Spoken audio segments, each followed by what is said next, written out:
بسم اللہ الرحمن الرحیم۔ آج کا یہ ویڈیو پیغام پاکستان مسلم لیگ نون کے کارکنوں کے لیے ہے کہ نواز شریف نے جو تحریک شروع کی تھی اس کو مریم نواز شریف بہت بہادری کے ساتھ لے کر آگے بڑھی، اور اب مریم نواز شریف کی گرفتاری کے بعد پاکستان مسلم لیگ نون کے کارکن اس تحریک کو آگے بڑھائیں گے، کیونکہ یہ تحریک صرف پاکستان مسلم لیگ نون کے کارکنوں کے لیے نہیں ہے بلکہ ہر پاکستانی کے لیے ہے۔ کیونکہ میں ایک پاکستانی عدالت جاتا ہوں تو وہاں مجھے انصاف دینے کے لیے ویڈیو لیکس کے ذریعے یرغمال کیے ہوئے منصف بیٹھے ہوتے ہیں۔ میں خود کو باخبر رکھنے کے لیے میڈیا کے سامنے بیٹھتا ہوں تو یہاں ان کی ڈگڈگی پر ناچنے کے لیے وہی اینکر بیٹھے ہوتے ہیں۔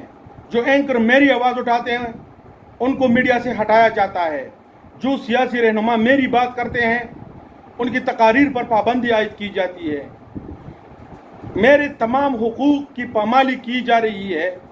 ایسے میں اس تحریک کو آگے بڑھانے کے لیے ہر پاکستانی کو کردار ادا کرنا ہوگا۔ یہ ایک قومی فریضہ ہے، اور جو لوگ سمجھتے ہیں کہ مریم نواز شریف کی گرفتاری کے ساتھ یہ تحریک رک جائے گی، یہ ان کی خام خیالی ہے، وہ اپنی غلط فہمی دور کر لے، کیونکہ اب کارکن خود اس تحریک کو آگے بڑھائیں گے۔ ہم نہ تو تمہاری جیلوں سے ڈرتے ہیں، نہ تمہاری گولی سے ڈرتے ہیں، اور نہ ہم کسی جعلی اعظم سے رہائی کی بھیک مانگیں گے، کیونکہ جعلی اعظم تو خود شیروانی پہننے کے شوق میں قید ہے۔ تحریک انصاف کے کارکنوں کو چاہیے کہ اپنے لیڈر کے لیے کہ رہائی کے لیے آواز اٹھائیں۔